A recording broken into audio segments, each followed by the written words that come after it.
Welcome to today's presentation. Today we are looking at the subject which says Pre-Pentecost harvest and post-Pentecost harvest in type and antitype.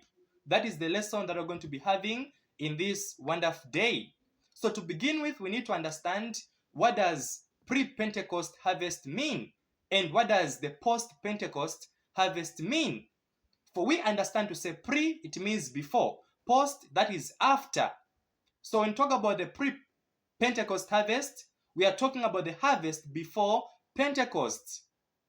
When we talk about the post-Pentecost harvest, it is the harvest done after Pentecost. So we shall look in type and antitype. This presentation is of great importance as we live in these last days.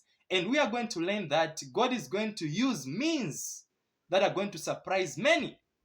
And is going to work in a manner contrary to human planning, as we are told in Testimonies to Ministers and Gospel Workers, page 300. So brothers and sisters, let's now begin with what happened in the type.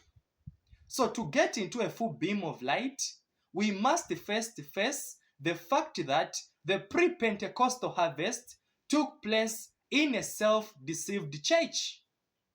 So what we need to understand about the pre-Pentecost harvest in type, this harvest took place in a self-deceived church. Which church can it be? It is the Jewish church, the Sanhedrin. So we see that the pre-Pentecost harvest took place in a self-deceived church. That is the Jewish church. The Jewish and through miracle working power manifested by Christ himself, it yielded the 120 disciples, the first fruits of those who are to be resurrected. So we know to say when Christ was on this earth, he was going to the Jewish church. And we see that from that church, 120 were harvested by Christ himself. Let's read something from Deserved Ages. From Deserved Ages, page 232, so that we understand what transpired then. I'm reading from the Spirit of Prophecy, and it says in Deserved Ages, page 232, it says, if the leaders in Israel had received Christ, he would have honored them as his messengers to carry the gospel to the world. So here we are told to say, if the leaders of Israel had accepted the message, he would have honored them and gave them permission to go and proclaim the message to the world. But we see that the leaders in Israel rejected Christ. So I told to say, if the leaders in Israel had received Christ, he would have honored them as his messengers to carry the gospel to the world. To them first was given the opportunity to become heralds of the kingdom and grace of God. But Israel knew not the time of her visitation. The jealousy and distrust of the Jewish leaders had ripened into open hatred, and the hearts of the people were turned away from Jesus. The Spirit of Prophecy continues. It says, the Sanhedrin had rejected Christ's message and was bent upon his death.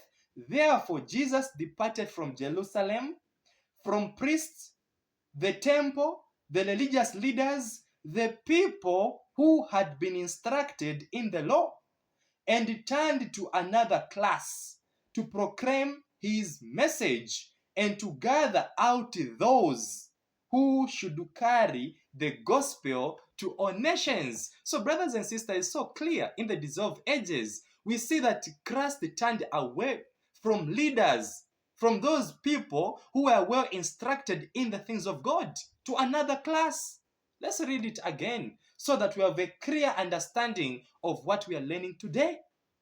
So we see that we are told again, it says, the people who had been instructed in things of God.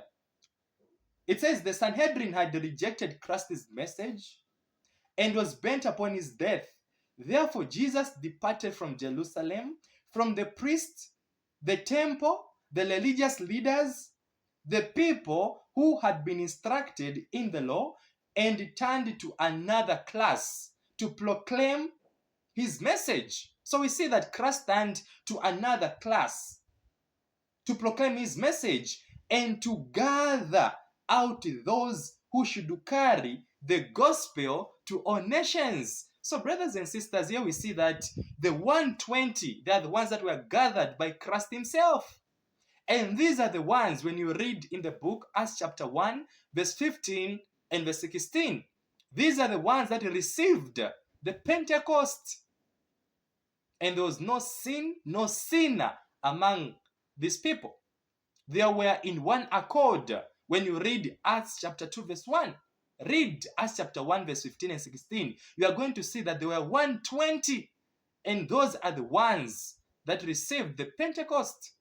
So we see that the pre-Pentecost harvest took place in a self-deceived church, the Jewish church. That is why we see the pre-Pentecost harvest took place in a self-deceived church, the Jewish church. And we see that it yielded the 120 disciples. And these are the ones that received the Pentecost. You can read Acts chapter 2. It's so clear. So we see that this was done by Christ himself. Miracle working power manifested by Christ himself. It yielded the 120 disciples, the first fruits of those who are to be resurrected. Now let's look at the post-Pentecost harvest. We see that whereas the post-Pentecost harvest took place among the nations. So here we see that for the post-Pentecost harvest, Antitype took place among the nations. So what you need to differentiate here is that the pre-Pentecost harvest took place in a self-deceived church, the Jewish church. And there we see that the 120 disciples were gathered, they were harvested. And here we are told to say the post-Pentecost harvest took place among the nations. And through miracle working power manifested by the Spirit-filled 120 disciples. At this time we see that Christ used the 120 Spirit-filled disciples to proclaim the message among the nations.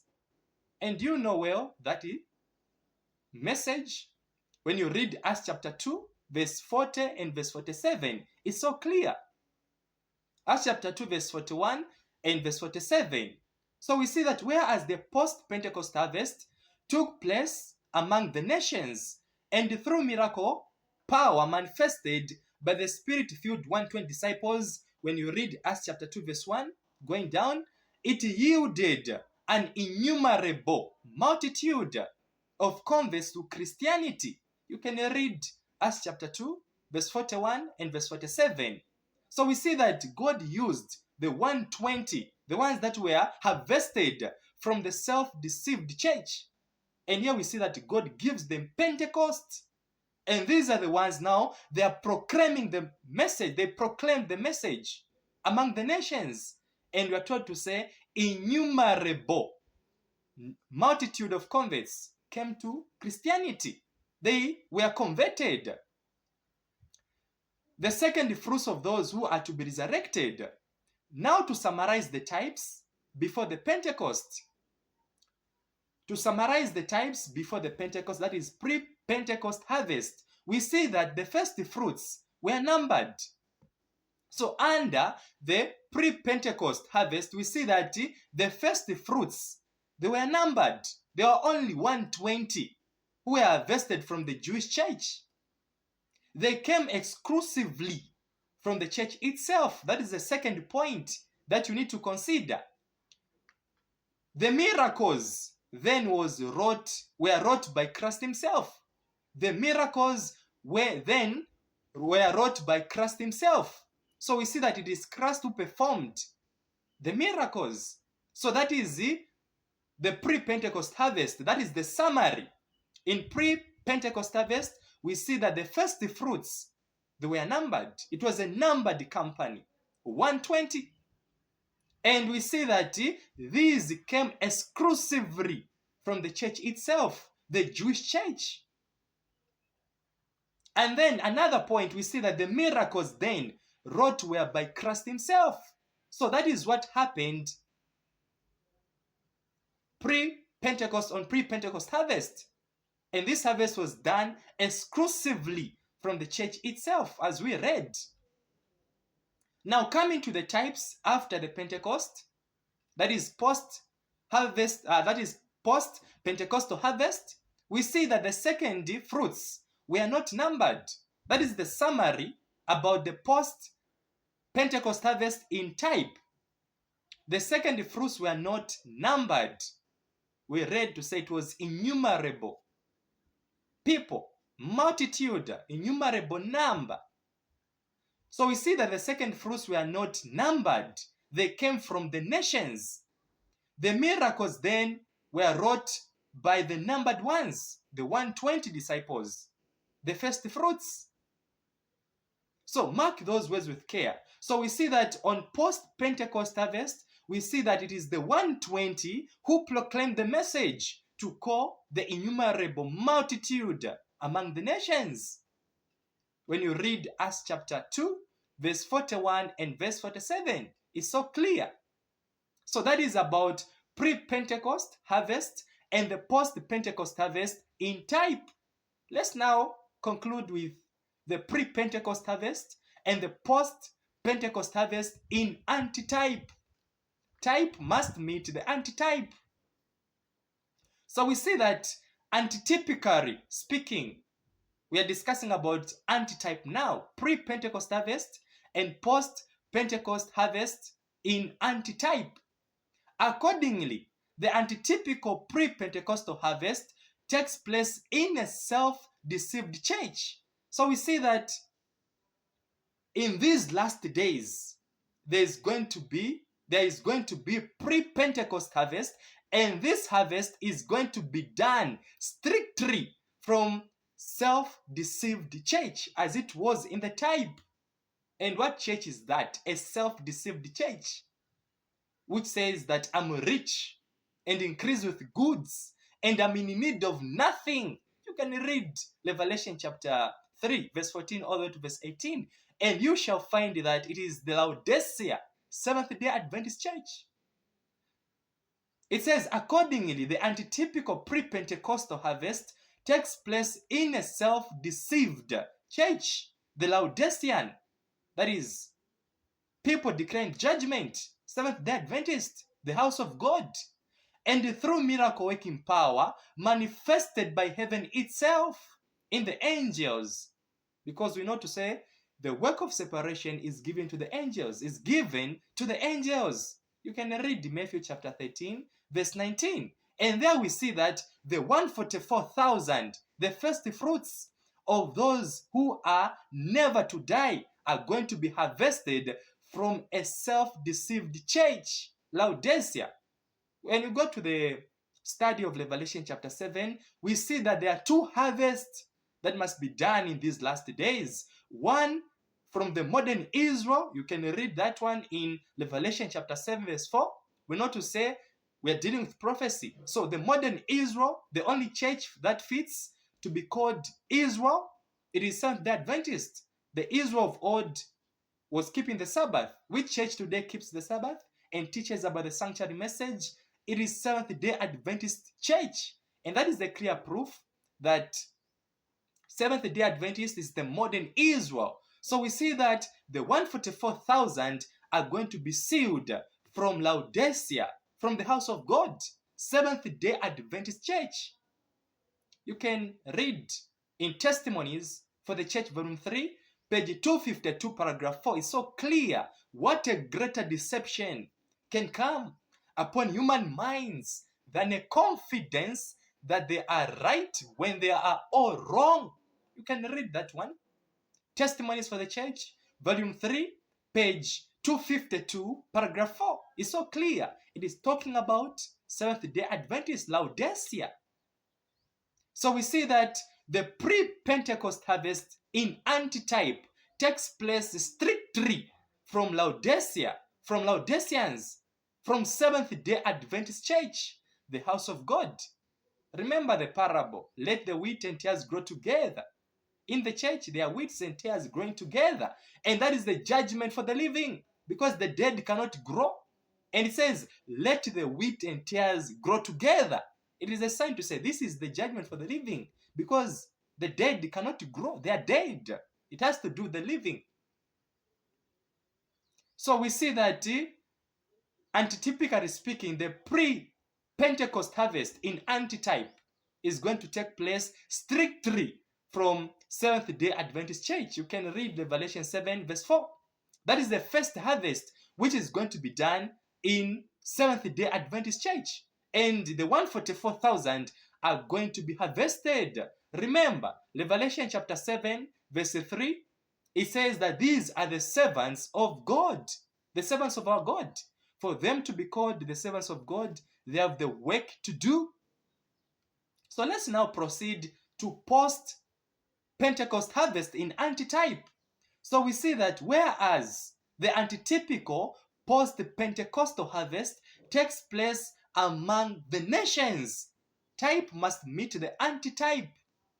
So we see that, antitypically speaking, post-Pentecostal harvest takes place among the nations and through miracle working power manifested by spirit-filled 144,000. Remember, they are called the servants of God, great people and strong people. Men wondered at the commandos for Christ, the battle axe, the weapons of war, according to Jeremiah the prophet. So we see that, antitypically speaking, post-Pentecostal harvest takes place among the nations and through miracle working power manifested by the spirit-filled 144,000. It yields the great multitude which no man could number. When you read Revelation chapter 7 verse 9, the second fruits of those who are never to die. So we see that the 144,000 and the great multitude, they will never die. So we see that Revelation chapter 7 is very important to study. There are two harvests to be done in these last days. One in Seventh-day Adventist and the other one in the world. In the world we see the great multitude which no man could number is going to be called. And who are going to call these people? It is the 144,000, because they are called the servants of our God. These are the ones that are going to make a call that we find in Revelation chapter 18 verse 4. Come out of her, my people. They are going to be called. The 144,000 are going to call our brethren from all nations, and they are going to repent. And they are going to join God's pure church. You can read also Prophet and Kings, page 725, paragraph 2. It's so clear. So we see that according to what we have discussed concerning the pre-Pentecost harvest and the post-Pentecost harvest, in type and antitype, we see that there are only two harvests to be done in these last days. Only two, not three. Only two harvests to be done in these last days. It's so clearly presented. It's high time, brother, sister, to strive with all the power that God has given unto us to be among the 144,000. You know, when we miss this opportunity, there's no second opportunity like I'm going to be found on the great multitude from all nations. That will not happen. Our chances now is high time that we need to take in the situation. May the Lord help us, and may God bless us as we continue to strive to be among the servants of God. We should not neglect the work of sighing and crying, because if we neglect that work, it will mean eternal loss. God bless you all. Amen.